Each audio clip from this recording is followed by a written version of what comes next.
নমস্কার, কাকলিস কুকিং হাবের নতুন আরেকটি ভিডিওতে আপনাদের সবাইকে স্বাগত। আজ আমি সোয়াবিন আর ছোলার ডালের একটা ইউনিক রেসিপি নিয়ে চলে এসেছি। এটা একটু হলেও সাধারণ রেসিপির থেকে আলাদা।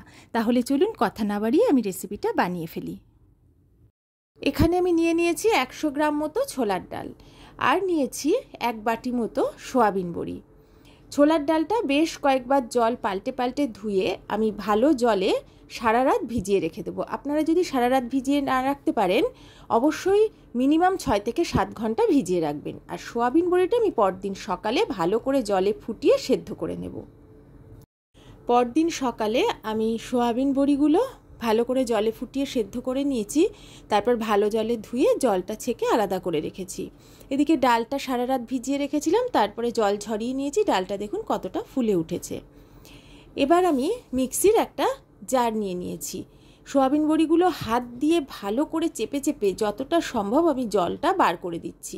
এবার সবটাই এভাবে চেপে চেপে জল বার করে মিক্সির জারের মধ্যে দিয়ে দেব। তারপর মিক্সিতে এটা আমি বেটে নেব।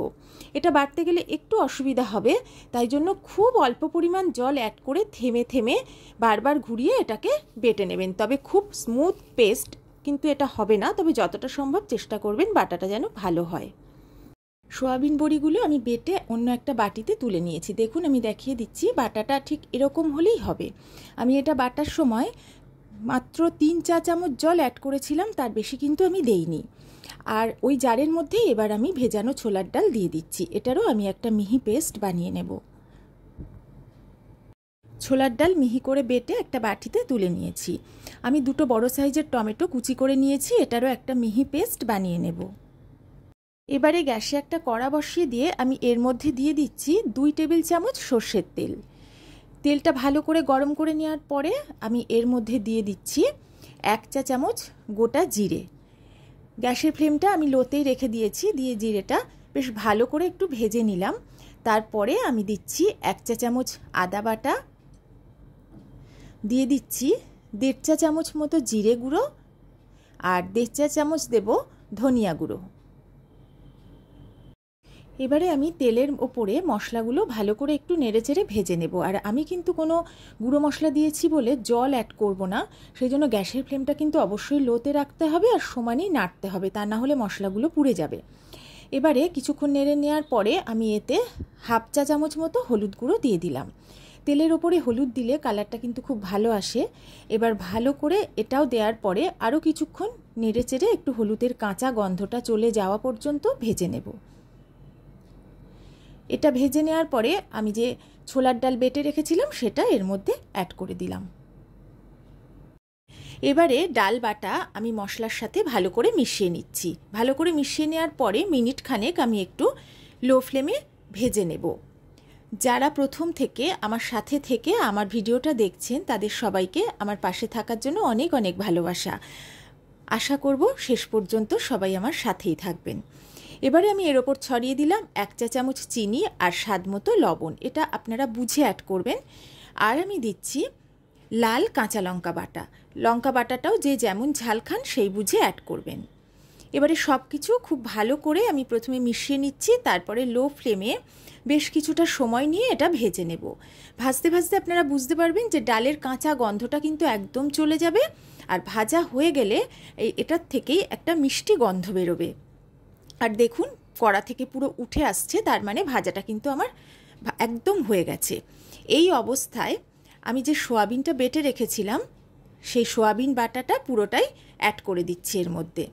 সোয়াবিন বাটা অ্যাড করার পরে আমি এর ওপরে 1/2 চা চামচ মতো চিনি ছড়িয়ে দিলাম। আর লবণ আমি এখন অ্যাড করছি না, কারণ সোয়াবিনটা সেদ্ধ করার সময় আমি কিন্তু লবণ দিয়েই করেছিলাম। এবার খুব ভালো করে সোয়াবিন বাটা আর ডাল একসাথে মিশিয়ে দিচ্ছি। বেশ ভালো করে আমি মিশিয়ে দিয়েছি। এবারে এটা কিন্তু বেশ কিছুটা সময় নিয়ে আবারও ভেজে নিতে হবে। এখন কিন্তু আপনারা যখন করবেন বুঝতে পারবেন যে ভিজে ভাব আছে, এই ভিজে ভাবটা কিন্তু আস্তে আস্তে একদম চলে যাবে আর কড়া থেকে পুরো উঠে আসবে। বেশ কিছুটা সময় নিয়ে গ্যাসের ফ্লেম কখনো লো কখনো মিডিয়ামে করে ভালো করে নেড়ে চেড়ে আমি এই ভাজাটা করে নিয়েছি। খেয়াল রাখতে হবে তলায় যেন লেগে না যায়। আর সমানেই ভালো করে নেড়ে চেড়ে মিশিয়ে নিয়েছি। দেখুন খুব সুন্দরভাবে কড়ার গায়ের থেকে উঠে আসছে। এই অবস্থায় বুঝতে পারবেন যে আপনার এই প্রিপারেশনটা একদম রেডি। গন্ধটাও কিন্তু খুব সুন্দর বেরিয়েছে। এবারে আমি গ্যাসের ফ্লেমটা অফ করে দিলাম, দিয়ে এটা আমি অন্য একটা পাত্রে তুলে নেব। মিশ্রণটা পুরোটা একটা থালায় আমি ঢেলে নিয়েছি। এর মধ্যে দিয়ে দিয়েছি 3 টেবিল চামচ ময়দা। আপনারা চাইলে কর্নফ্লাওয়ারও দিতে পারেন, এটা বাইন্ডিংয়ের কাজ করবে। ময়দা বা কর্নফ্লাওয়ার এটা আপনারা পরিমাণ বুঝে অ্যাড করবেন। এবারে সব ময়দাটা ভালো করে মিশিয়ে নিয়ে একটু সময় নিয়ে এই সব কিছু মসৃণভাবে আমি মেখে নেব।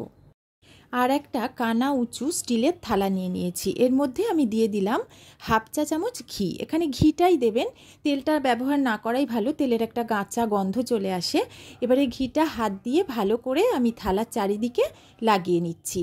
সাইডের এই কর্নারটাও দিয়েছি, আর সাইডের এই যে উঁচু জায়গাটা রয়েছে সেটাও কিন্তু খুব ভালো করে লাগিয়ে আমি থালাটা রেডি করে ফেলেছি। যে মিশ্রণটা আমি রেডি করে রেখেছিলাম ঘি মাখানো থালায়, সেটা আমি দিয়ে দিচ্ছি। দিয়ে আমি একটু চেপে পাতিয়ে দিচ্ছি। পুরোটাই দিয়ে দিয়েছি। প্রথমে স্প্যাচুলা দিয়ে চেপে চেপে চারিদিকে একটু ছড়িয়ে দিচ্ছি। তারপরে হাত দিয়ে খুব সুন্দর করে থালাটার মধ্যে আমি এটাকে সেট করে দেবো। আর যতটা সম্ভব উপরটা কিন্তু দেখুন আমি হাত দিয়েই করেছি, মসৃণ করে দিয়েছি। এটাকে এবার একটু ঠান্ডা করে নিয়ে তারপরে আমি ফিরে আসছি। ঠান্ডা করে নিয়ে আমি আবার ফিরে আসলাম, হাত দিয়ে একটু দেখেও নিলাম ঠান্ডা হয়ে গেছে। এবার ছুরি দিয়ে আমি লম্বা করে প্রথমে কেটে নিয়েছি। এবারে বরফির আকারে আমি এগুলোকে আস্তে আস্তে কেটে নেব। আপনারা চাইলে স্কোয়ার করেও কেটে নিতে পারেন, যেমন ইচ্ছা শেপে কেটে নেবেন।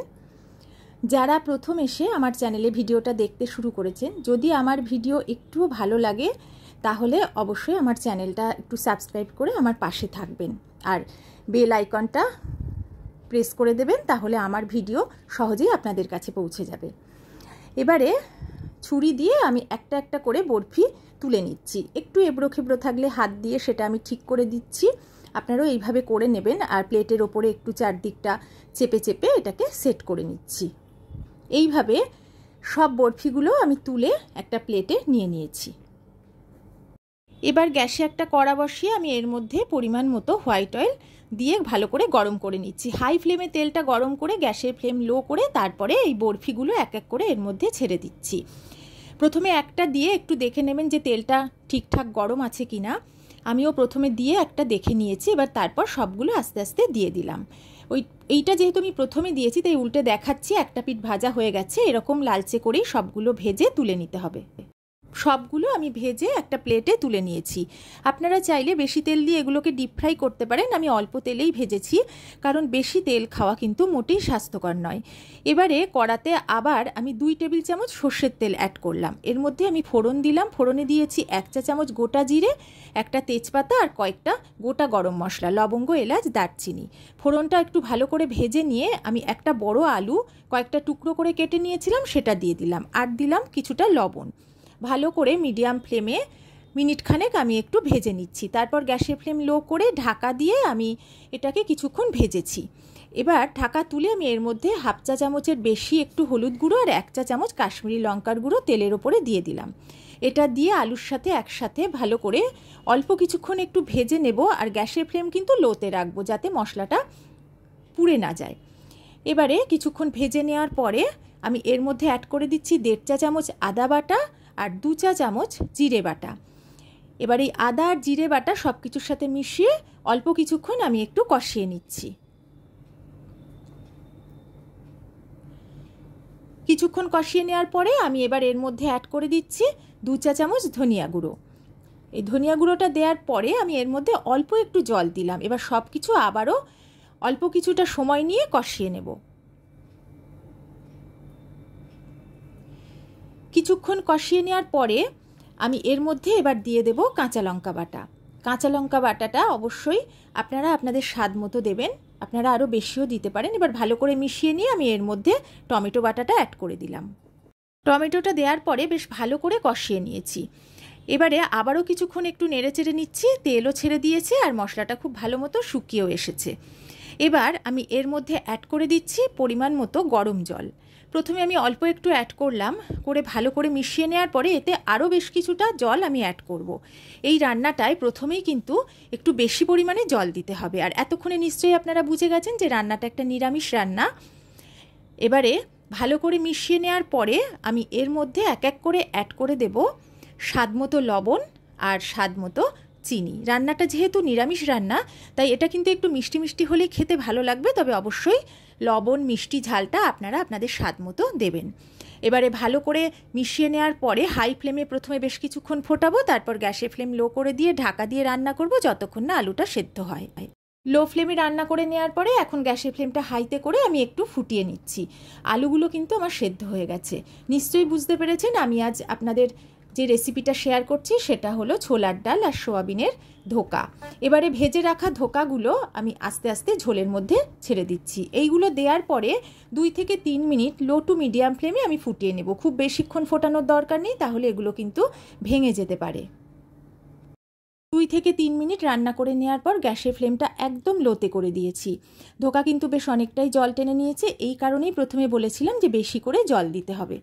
এবারে আমি 1 চা চামচ গরম মশলার গুঁড়ো ছড়িয়ে দিলাম, আর আমি এর মধ্যে এখন অ্যাড করে দিচ্ছি পরিমাণ মতো ঘি। ঘিয়ের পরিমাণটা আপনারা এর থেকে বেশিও দিতে পারেন, কমও দিতে পারেন, তবে নিরামিষ রান্নার শেষে ঘি গরম মশলা দিলে রান্নার স্বাদটা কিন্তু বহুগুণ বেড়ে যায়। এবারে খুব হালকা হাতে আমি একটু মিশিয়ে নেব, তলা থেকে একটু হালকা করে নেড়ে, খুব বেশি নাড়াচাড়া করব না, তা না হলে এগুলো ভেঙে যাবে। আর নিরামিষ দিনের একটা ভীষণই পারফেক্ট রেসিপি এটা, খুবই সুস্বাদু হয় খেতে। আমরা শুধু ছোলার ডাল দিয়ে যে ধোকাটা বানাই তার থেকেও এটা কিন্তু আরও বহুগুণ স্বাদ বেশি হয়। অবশ্যই আমার মতো করে একবার নিরামিষ দিনে বানিয়ে দেখবেন, একবার বানালে কিন্তু বারবার এভাবেই বানাতে ইচ্ছা করবে। এবারে আমি গ্যাসের ফ্লেমটা অফ করে দিয়েছি, তারপর ঢাকা দিয়ে আমি 5 মিনিট স্ট্যান্ডিং টাইমে রেখে এটা ভাতের সাথে পরিবেশন করে দেব। নতুন ধরনের ধোকা রেসিপি একদম রেডি হয়ে গেছে, আমি একটা অন্য পাত্রে তুলে নিচ্ছি।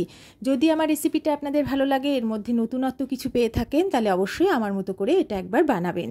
আর আমার ভিডিওটাতে লাইক, কমেন্ট, শেয়ার করে দেবেন। সবাই ভালো থাকবেন, সুস্থ থাকবেন। আমি আজকের মতো বিদায় নিচ্ছি।